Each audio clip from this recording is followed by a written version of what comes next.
Hi అండి, అందరు బాగున్నారా? నేనైతే చాలా బాగున్నాను. మీరు కూడా బాగుండాలి అని మనస్ఫూర్తిగా కోరుకుంటున్నాను. ఇక్కడైతే మేము ఇంటి ఆవరణలో అందరం ఒకే చోట చేరాం. పెద్ద పళ్ళాలు, మట్టి పెట్టెలు, పెసలు మా మధ్యలో ఉన్నాయి. అమ్మ ముందే కూర్చొని చేతుల యొక్క సహాయంతో పెసలను మట్టిలో నుండి వడగడుతుంది. ఆమె చేతుల కదలికల్లో అనుభవం కనిపిస్తుంది. పక్కన నేను కూర్చొని అదే పద్ధతి నేర్చుకుంటున్నాను. నా కూతుళ్ళు ఆసక్తిగా గమనిస్తున్నారు. పెద్దవాళ్ళు చేసే పని చిన్నవాళ్ళకి ఆటలాగా అనిపిస్తుంది. వడకడుతున్న పెసల శబ్దం ఒక సంగీతంలా వినిపిస్తోంది. నవ్వులు, మాటలు, జోకులు అంతా కలిసిపోయాయి. అమ్మ కళ్ళల్లో సంతోషం, సంతృప్తి మెరిసింది. ఎందుకంటే కుటుంబం అంతా కలిసి కూర్చోవడం అరుదైన విషయం. మట్టి వాసన, పెసల రంగు, ఇంటి వాతావరణం అన్నీ కలిపి ఒక పండగలా ఉన్నాయి. నేను చిన్నప్పుడు అమ్మతో ఇలానే కూర్చునేదాన్ని. ఇప్పుడు నా కూతుళ్ళు కూడా ఆ ఆనందాన్ని పొందుతున్నారు. ఇది ఒక తరం నుంచి మరో తరానికి వెళ్తున్న సంప్రదాయం. అమ్మ చూపిన ప్రతి కదలిక ఓ పాఠమే. చిన్నరాళ్లను వేరు చేయడం, జీవితంలో చిన్న తప్పులను సరిచేయడం లాంటిది. మంచి గింజలను వేరుగా పెట్టడం, మంచి అలవాట్లను పట్టుకోవడం లాంటిది. కూతుళ్ళు నేర్చుకుంటూ చిన్న చిన్న ప్రశ్నలు అడుగుతున్నారు. అమ్మ సహనంతో ఒక్కొక్కటి జవాబు చెబుతోంది. అమ్మ, ఇది ఎందుకు ఇలా చేస్తాం అని వాళ్ళు అడుగుతున్నారు. ఇది శుభ్రం చేస్తే తినొచ్చు, ఆరోగ్యం కాపాడుకుంటామని అమ్మ చెప్తుంది. ఆ జవాబుల్లో ప్రేమ కూడా, శ్రద్ధ కూడా దాగి ఉంది. నేను మధ్యలో వారిని సరిదిద్దుతూ నేర్పిస్తున్నాను. మట్టిలో పెసలు వడకడితే సమయమే మర్చిపోతాము. ఒక్కొక్కరికి ఒక్కో పనిని పంచుకున్నాము. ఎవరో గింజలు తెచ్చి పెడుతున్నారు, ఎవరో వడకొడుతున్నారు, ఎవరో శుభ్రం చేసి పళ్ళెంలో పోస్తున్నారు. ఈ సమిష్టి కృషి మన బంధాన్ని మరింత బలపరుస్తోంది. మధ్యలో ఒకరిపై ఒకరు నవ్వుకుంటూ ఆటలాడుతున్నాం. పిల్లలు పొరపాటు చేస్తే అమ్మ వారిని దిద్దుతోంది. చూడు బంగారం, ఇలా నెమ్మదిగా చేయాలి అని చెప్పింది. ఆ స్వరంలో మమకారం ఉంది. కూతుళ్ళు వినయంగా మళ్ళీ ప్రయత్నిస్తున్నారు. వారిని చూస్తూ నేను హర్షం పొందుతున్నాను. ఇది కేవలం పెసల వడకట్టే క్షణం కాదు, ఇది మనసులను కలుపుతున్న బంధం. అమ్మ మన ముందు ఉన్నంతకాలం ఈ జ్ఞాపకాలు కొనసాగుతాయి. మేము నేర్చుకున్నది ఒకరోజు మా కూతుళ్ళు తమ పిల్లలకు నేర్పుతారు. తరాల వారసత్వం ఇలానే నిలుస్తుంది. శ్రమలో ఆనందం, ఆనందంలో జ్ఞాపకం, ఇవే మిగులుతాయి. పెసలు వడకడుతున్న శబ్దం ఆ క్షణానికి సంగీతంలా ఉంది. నవ్వులు కలిసినప్పుడు ఆ సంగీతం మరింత మధురమైంది. చిన్నపాటి పనులు కూడా ఇంత గొప్ప అనుభవాన్ని ఇస్తాయని గ్రహించాము. అమ్మ, నేను, నా కూతుళ్ళు, ముగ్గురు తరాలు ఒకే చోట. ఇది కేవలం కుటుంబం కాదు, ఇది ఒక చిన్న లోకం. ఆ లోకంలో మట్టి వాసన, ప్రేమ వాసన, బంధం వాసన అన్నీ ఉన్నాయి. పెసలు శుభ్రమైన తర్వాత మన మనసులు కూడా శుభ్రంగా అనిపించాయి. చివరికి మేము వడకట్టింది పెసలు కాదు, మా అనుబంధాలు, మా జ్ఞాపకాలు, మా హృదయాలు. ఈ సందర్భంగా నేను మీతో కొన్ని నా చిన్ననాటి జ్ఞాపకాలు పంచుకోవాలని ఎంతో ఆశగా ఉన్నాను. నేను చిన్నప్పుడు మా ఇంటి దగ్గర మా అమ్మ వాళ్ళు కొట్టు పెట్టారు. ఆ కొట్టులో తినేవి అన్నీ కూడా ఉండేవి. నాన్న చిన్న స్కూటర్ మీద వ్యాపారానికి వెళ్ళేవాడు. చిన్న స్కూటర్ మీద వ్యాపారం అంటే అందులో కిరాణా కొట్లో మనకి ఏమైతే దొరుకుతాయో ప్రతి ఒక్కటి నాన్న బండిలో ఉండేది. అది ఒక తెల్లని చిన్న స్కూటర్ అన్నమాట. ఆ స్కూటర్కి బండెడు బరువు, నూనె క్యాన్లు, గంప చుట్టూ కవర్లు, గంపలో ప్యాకెట్లు, ఎదురు సంచులు 4 సంచుల్లో సరుకులు. నిండా ఆ బండి ఇంటిలో నుండి రోడ్డు మీదకి వెళ్ళడానికి ఇద్దరం కలిసి నెట్టేవాళ్ళమే, నేను మా అమ్మ. అంత బరువు వేసుకొని 4 ఊర్లు తిరిగి సరుకులు అమ్మి వచ్చేవాడు మా నాన్న. మా అమ్మ ఇంటి దగ్గర ఉండి చిల్లర కొట్టు అనమాట. ఆ చిల్లర కొట్టులో మా అమ్మ తినేవి ఏవి కూడా బయట నుండి అస్సలు కొనేది కాదు. మొత్తం కూడా ఇంట్లోనే తయారు చేసేది. సున్నుండ, రవ్వ లడ్డు, మిఠాయి, అరటికాయ పువ్వులు, ఇంకా చెక్కలు, అరిసెలు, పప్పు చెక్క, కొబ్బరి లౌజు, కొబ్బరి ఉండ, చందమామ, చెక్కలు, ఇలా చెప్పుకుంటూ పోతే చాలానే లిస్ట్ ఉంది. కానీ అవేవి నాకు ఇప్పుడు గుర్తులేవు. గుర్తున్నంత వరకు అయితే ఇవి. ఆ తర్వాత మా అమ్మ అస్సలు ఖాళీగా ఉండేదే కాదు. పచ్చళ్ళు పట్టేదన్నమాట. కొట్లోకి పచ్చళ్ళు కూడా ఎక్కడ నుండి కొనేది కాదు. పచ్చళ్ళు, టమాటా పచ్చడి, పండుమిరపకాయ పచ్చడి, గోంగూర పచ్చడి, మామిడికాయ పచ్చడి, సొరకాయ పచ్చడి, అలాగే వంకాయ పచ్చడి, ఏ వస్తువు కనిపించినా సరే దాంతో పచ్చడి పట్టి అమ్మ కొట్లో అమ్మేది. దాని పెట్టుబడి 50 రూపాయలు అయితే అందులోని లాభం 150 రూపాయలు, 200 వరకు వచ్చేది. పచ్చడి మీద చాలా లాభం గడించేది అమ్మ. ఆ తరువాత కొట్లోకి అవసరమైన సరుకులు ఏవి కూడా తను బయట నుండి కొనేది కాదు. యాలుకలు, తాలింపు గింజలు, జీలకర్ర, మిరియాలు, ధనియాలు, ఇదివరకు రూపాయికి 2 రూపాయలకి ప్యాకెట్లు దొరికేవి. అవన్నీ కూడా మా అమ్మ విడిగా సరుకు కట్టించుకొని వచ్చి కొట్లో అమ్మ కూర్చొని స్వయంగా కవర్లకు వేసి ప్యాకింగ్ చేసేది. నైట్ అంతా కష్టపడేది, పగలు కష్టపడేది. నాన్న కూడా అలానే కష్టపడేవాడు. మా నాన్న కష్టం కన్నా మా అమ్మ కష్టాన్ని ఎక్కువ చూస్తూ పెరిగా నేనైతే. నేను ఆమె చేసే ప్రతి పని ఎంతో ఆసక్తిగా గమనించేదాన్ని. నాకు చిన్నప్పుడు ఒక దిగులు ఉండేది ఎప్పుడు కూడా. మా అమ్మ ఇన్ని చేస్తుంది, ఇన్ని పనులు చేస్తుంది, నా వల్ల అవుతుందా అని నేను అనుకుంటూ అప్పుడే ఆ వయసు నుండే దిగులు పడుతూ ఉండేదాన్ని. మా అమ్మ పచ్చళ్ళు రోట్లో రుబ్బేది. రోట్లో రుబ్బి అమ్మేదన్నమాట. నేను మా అమ్మని అడిగేదాన్ని, అమ్మా ఈ పచ్చళ్ళు, ఈ కొలతలు ఇవన్నీ నువ్వు చేస్తున్నావు కదా, మరి నేను నా పిల్లలకి రేపు చేసి పెట్టాలి కదా, నాకు ఎలా గుర్తుంటాయమ్మా అని చెప్పి అడిగితే, ఆ వయసు వచ్చాక అన్నీ గుర్తుంటాయిలమ్మా అని చెప్పి ఆమె మనసులో ఎంతో సంతోషంగా నవ్వుకునేది. ఈ వయసు నుంచే కుటుంబం గురించి ఎంతగా ఆలోచిస్తుంది ఈ పిల్ల అని చెప్పి పక్క వాళ్ళకి చెప్పి కూడా నవ్వేది నా గురించి. అయితే నేను ఇంటి దగ్గర అయితే ఎప్పుడు లేను. నేనైతే ఉంది హాస్టల్లోనే. 2వ తరగతి నుంచి 5వ తరగతి వరకు నేను మునిపల్లి హాస్టల్లో చదివాను. ఆ తర్వాత 6 నుండి 10వ తరగతి వరకు బాపట్ల హాస్టల్లో చదివాను. ఆ తర్వాత గుంటూరు బైబిల్ ట్రైనింగ్ 2 సంవత్సరాలు చేశాను. నేనైతే అమ్మ వాళ్ళ దగ్గర ఎప్పుడు లేను. కానీ నేను ఇంటి దగ్గర ఉన్న ఆ 4 రోజులు, ఆ 10 రోజులు మా అమ్మ తనకు కావలసిన అవసరాలన్నీ తీర్చుకునేది. నేను ఇంటికి వస్తే సెలవులకని రెస్ట్ తీసుకోవడానికని వస్తే అమ్మ నా చేత ఎన్నో పనులు చేయించేది. అంటే తనకు తోడు ఎవరు ఉండేవాళ్ళు కాదు.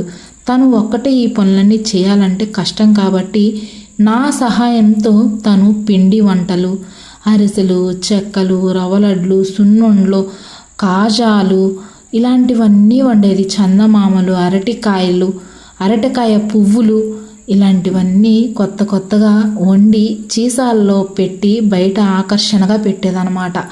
అవి అయిపోయాక పచ్చళ్ళు పెట్టేది. అవి అయిపోయాక మా అమ్మ ప్యాకింగ్లు చేసేదన్నమాట. ఇక ఈ పనులతో నేనైతే ఎప్పుడు కూడా అమ్మ చేతి కింద అమ్మ చేసే ప్రతి పని చూసి గమనించేదాన్ని అనమాట. అమ్మ ఎంత కష్టపడుతుంది అని చెప్పి ఆ వయసులో అమ్మ ఏ విధంగా ఏ పని ఎలా చేస్తుందని గమనించేదాన్ని. ఇంకా మా నాన్న విషయానికి వస్తే తనకి సరుకులు అన్నీ కూడా పావు కిలో ప్రతిదీ కూడా సగ్గుబియ్యం, వేరుశనగపప్పు, శనగపప్పు, ధనియాలు అన్నీ ఏవైనా సరే పావు కిలోకి ప్యాకింగ్లు చేసుకొని వెళ్ళి ఆ ఊర్ల మీద ఇచ్చేవాడు మా నాన్న. ఆ ప్యాకింగ్లు నేనైతే చేసి ఇచ్చేదాన్ని. అలాగే నాన్నకి సరుకులు లిస్టు రాసి ఇచ్చేదాన్ని, అమ్మకి సరుకులు లిస్టు రాసి ఇచ్చేదాన్ని. వాళ్ళ చేతిలో ఉంది, నేను 3వ అమ్మాయిని, వాళ్ళ చేతుల్లో ఉంది నేనే. వాళ్ళ పనులన్నీ కూడా నేర్చుకుంది నేనే అన్నమాట. ఈ పనులు వీళ్ళు ఇంత కొంచెం డెవలప్ అయ్యే టైంకి అక్క అన్న ఇద్దరు కూడా దగ్గర లేరు. అక్కకు పెళ్ళైపోయింది, అన్నయ్య వేరే చోట ఉన్నాడనమాట. ఇంకా నేను మాత్రమే ఉండేదాన్ని మా అమ్మ మా నాన్న దగ్గర. ఈ పనులన్నీ నేర్చుకునేదాన్ని. ఇంకా అమ్మమ్మ విషయానికి వస్తే మా అమ్మమ్మ ఒక డాక్టర్ అని చెప్పవచ్చు అనమాట. ఆమె దగ్గర అన్ని వైద్యాలు ఉంటాయి అన్నమాట. ఎవరికి ఏ బాధ వచ్చినా వెంటనే ఒక ట్యాబ్లెట్ తీసి ఇచ్చిద్ది. ఇది దీనికి పనిచేసిద్ది, వేసుకో అని చెప్పి ఆమె ఇచ్చిన వెంటనే వేసుకున్న వెంటనే ఆ రోగం కూడా తగ్గిపోయేదన్నమాట. మా అమ్మమ్మ దగ్గర నుండి కొన్ని వైద్యాలు ఎన్నో నేర్చుకున్నా నేనైతే. మనకి తలనొప్పి వస్తుందంటే ఎందుకు వస్తుందని ఆమె వెంటనే కనిపెట్టేది. కడుపు నొప్పి వస్తే ఎందుకు వస్తుంది అనేది వెంటనే కనిపెట్టేది. దానికి తగిన వైద్యం చేసేదన్నమాట. చెప్పాలి అంటే ఒక మంచి డాక్టర్ అని చెప్తాను నేనైతే. అమ్మమ్మలో కనిపించేటువంటి లక్షణాలు అయితే నాకు ఒక మంచి డాక్టర్ అమ్మమ్మ అని ఒక ఫీలింగ్ అనమాట. అమ్మ అయితే ఇక ఒక మంచి వంటల ప్రయోగశాల అని అనిపిస్తుంది అనమాట. అప్పుడు చిన్నప్పుడు ఎంతగానో వాళ్ళ కింద నేను అన్ని పనులు చేసాను కాబట్టి ఈరోజు నా కుటుంబాన్ని నేను మా పిల్లలకి మా వారికి రుచికరమైన వంటలు వండి పెట్టగలుగుతున్నానేమో అనిపించిద్ది ఒక్కొక్కసారి. ఇంకా ఈ వీడియోలో అయితే నా అనుభవాన్ని పంచుకున్నాను. మీకు ఎలాంటి అనుభవాలు ఉన్నాయి ఏంటి అన్నది మీరు కూడా షేర్ చేయండి, కామెంట్ చేయండి.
హలో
తట్టుకోలేడేమో.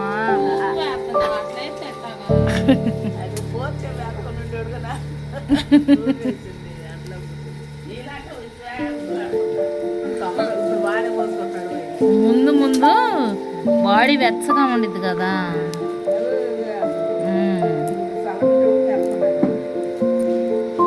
అమ్మో నీళ్ళమ్మా.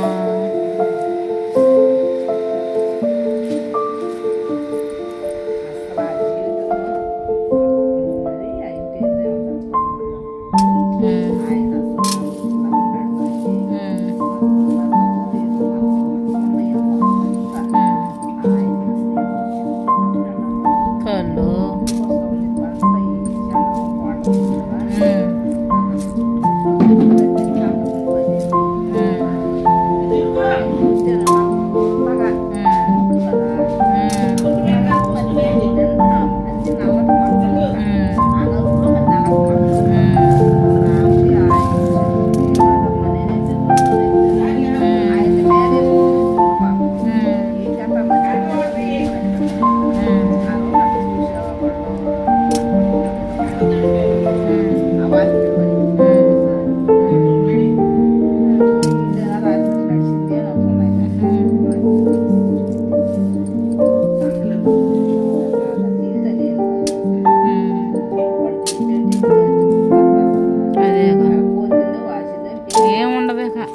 ఊరకు పొట్ట తిండి కోసం.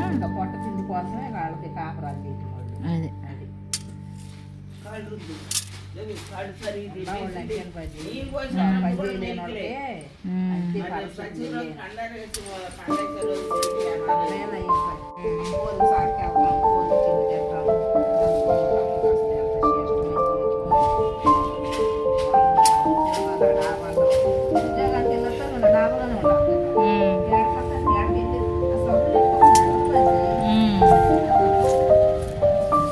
వీళ్ళు సిటీలో ఉండేవాళ్ళు కదా, మా ఇంటి అమ్మటోళ్ళు. అందుకే వాళ్ళకి అసలు పక్కింటి వాళ్ళ ధ్యాస ఉండదు.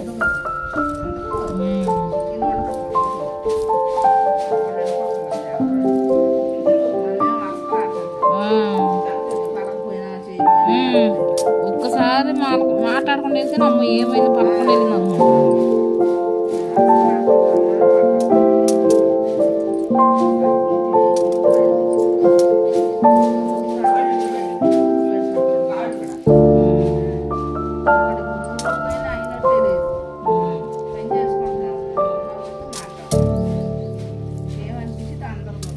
రేణుగుం పెద్దమ్మని ఇంకో బస్తా పంపిమన్నామా, శుభ్రం చేసుకున్నాం.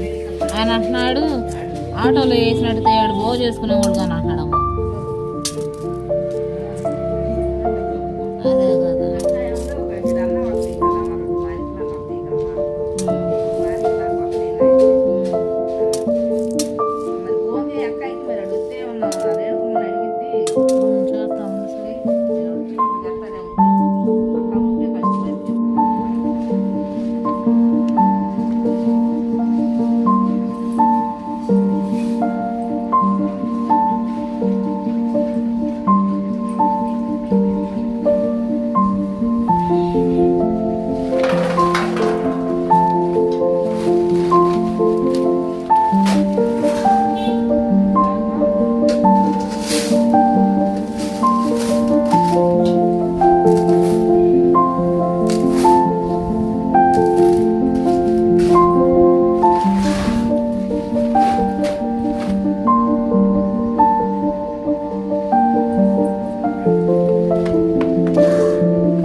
కవరప్ చేయొద్దులే.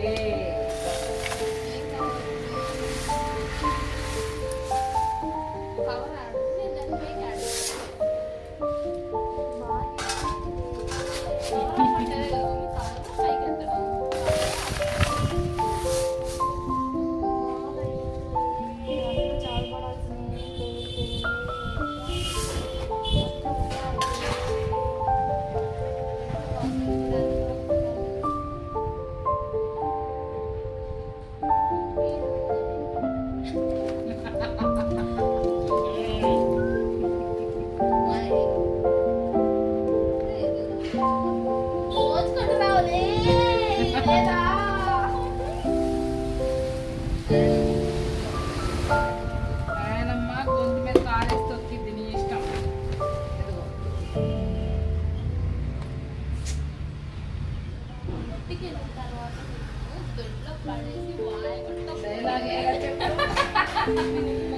డైలాగ్ లేగా చెప్పుకో ఒక్కొక్క డైలాగ్ లేని చెప్పుకుంటే ఏమైంది?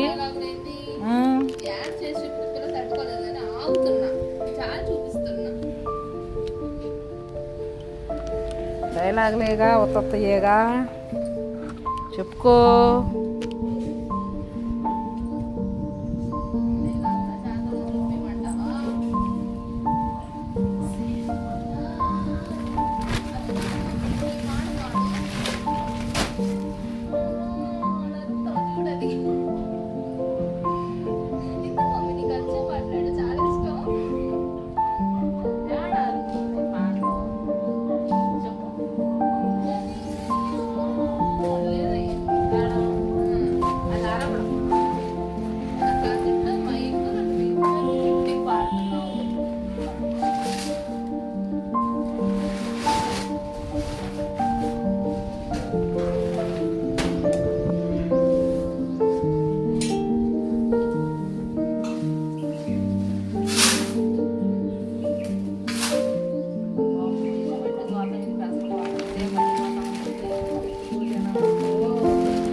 బీపీ వచ్చి ఆ పెసాన్ని ఆడసాడు పార్వసి వెళ్ళి బొబ్బునిద్ది అనమాట. అది అంత మైండ్ ఆకుపని చేస్తున్నారా?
మళ్ళీ మొదలెట్టుకోవాలి.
కాబట్టి వస్తుంది.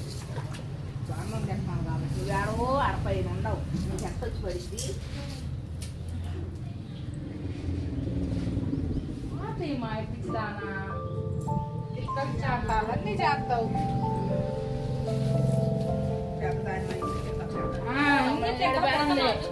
అన్ని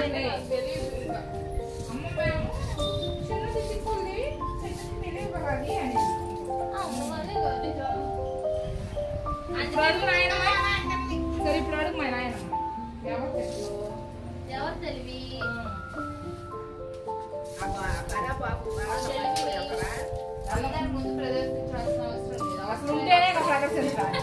అవసరమైనప్పుడు ప్రదర్శిస్తాను తెలివి. అసలు ఉంటేనే ఇక తెలివి ప్రదర్శించడానికి. ఏంటది ముడ్డ నడ్డి. లడ్డ. అమ్మ అలా ఎక్కడుస్తున్నారు నన్ను ఇద్దరు. రోజు ఇంటి దగ్గర ఇంతే ఉంది. ఆడుకుంటా తల్లి కూతురు కలిసి. నా పాప నడుస్తుందని వాళ్ళు పెట్టలేదని బ్యాగులు మోసి మోసి పిల్లలకి నడ్డి. ఏ బ్యాగులు మోసింది అమ్మాయి గారా? అమ్మ పోలికలు వచ్చింది నాకు. అమ్మకి ఏం తక్కువ ఉన్నాయి. ఆ వయసు లేదమ్మా నాకు.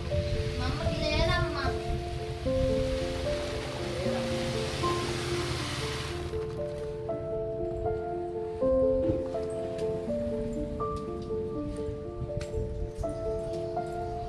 రా పుస్తకం మట్టి ఎత్తు కోటానికి.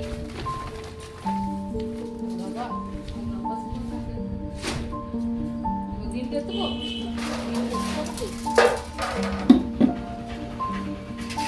చిన్న ప్లేట్ పోతానికి వెళ్ళి వచ్చి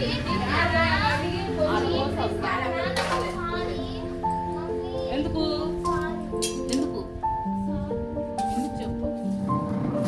ఏం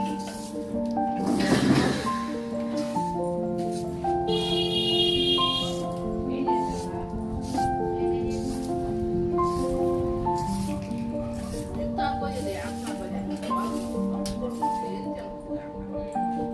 సాంబార్ కూడా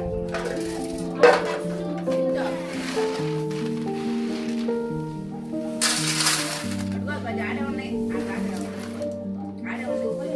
బాగా ఉన్నాయి.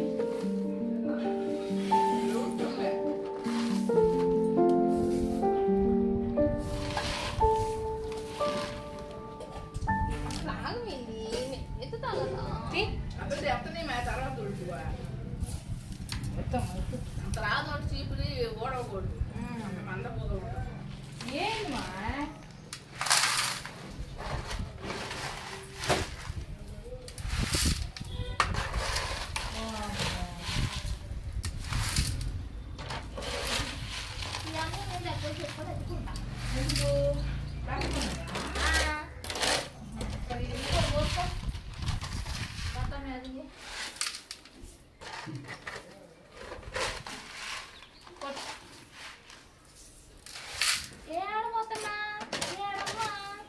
అవన్నీ పెట్టమా.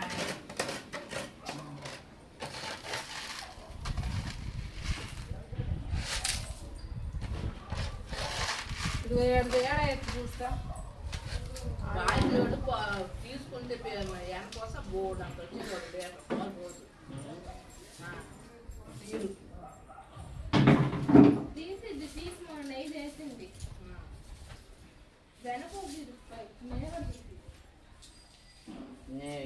ఎక్కువగా దీంట్లోనే ఉంటుంది.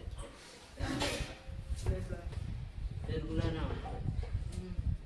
పాలు మీద పెరుగు మీద మేడం తీసి ఏదో పాలసీగా వచ్చింది. ఎవరన్నారు? ఇదిగో ఇంత మందాన్ని వచ్చింది. ఇదిగో నా చెయ్యి ఇంత మందాన్ని వచ్చింది మేగడ పైన ఫ్రిడ్జ్లో పెడితే వచ్చింది.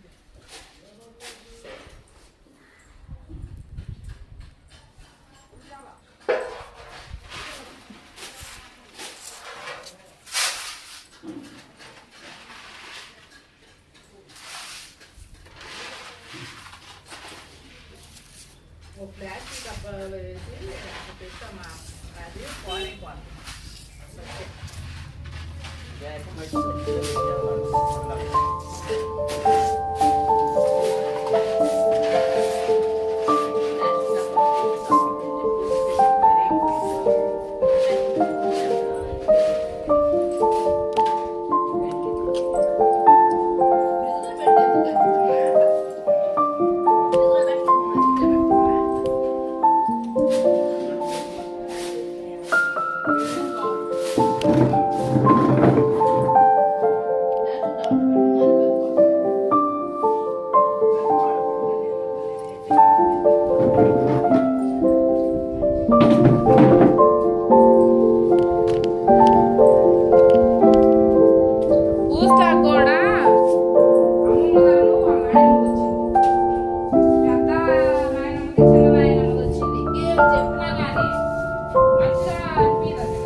అసలు అంటేమయ్యి ఓమాయ్ ఈ పిల్ల అసలు ఎంత అయ్యి అందులో కూడా పెసలు ఉన్నాయి. కూర్చొని ఆరండి ఓడవకుండా. ఏముందో బయలుదేరిందండి. ముందు నువ్వు నేర్పింది ఎక్కడ చేస్తుంది ఇప్పుడు 10 నిమిషాలు బయలుదేరుతున్నాను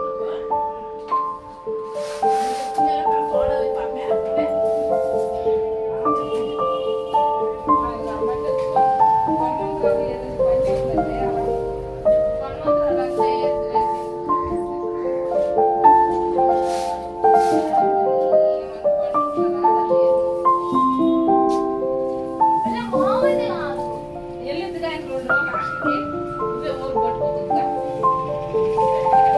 ఏముంది నాకు ఉండిద్దేమో.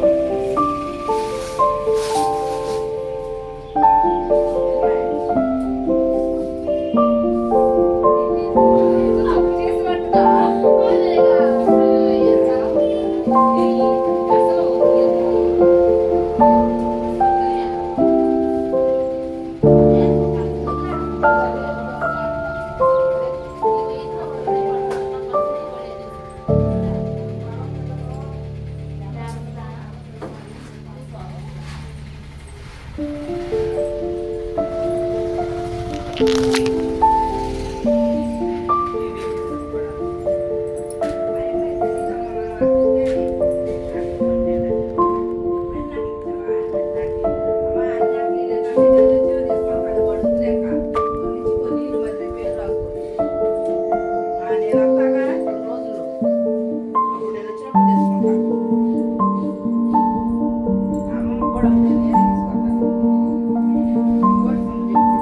ఏగలేదా మేడం?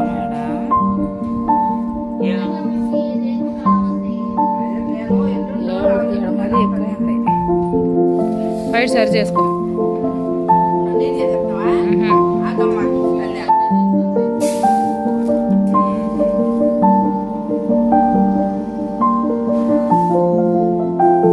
కాలు మీద కొట్టలేదు. అయ్యో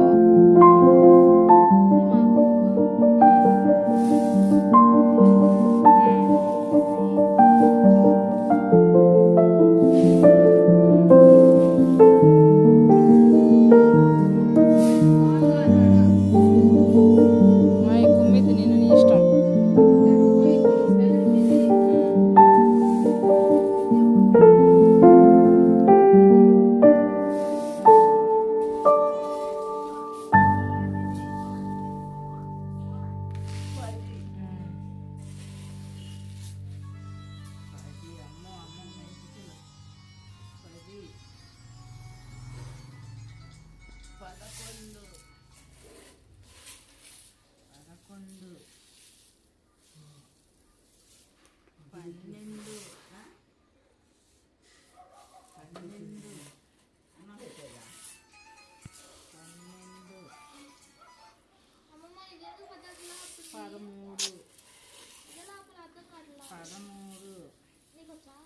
ఎక్కువ దాపే 14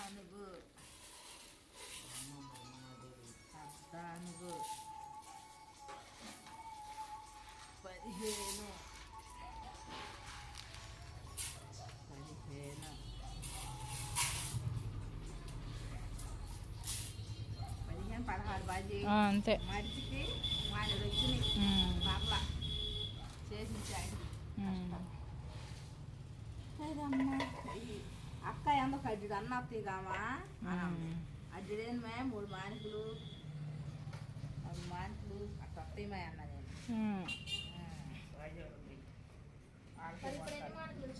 ఏది మీది దేంట్లో పోసుకెళ్తాను ఏదో ఒకటి పోయి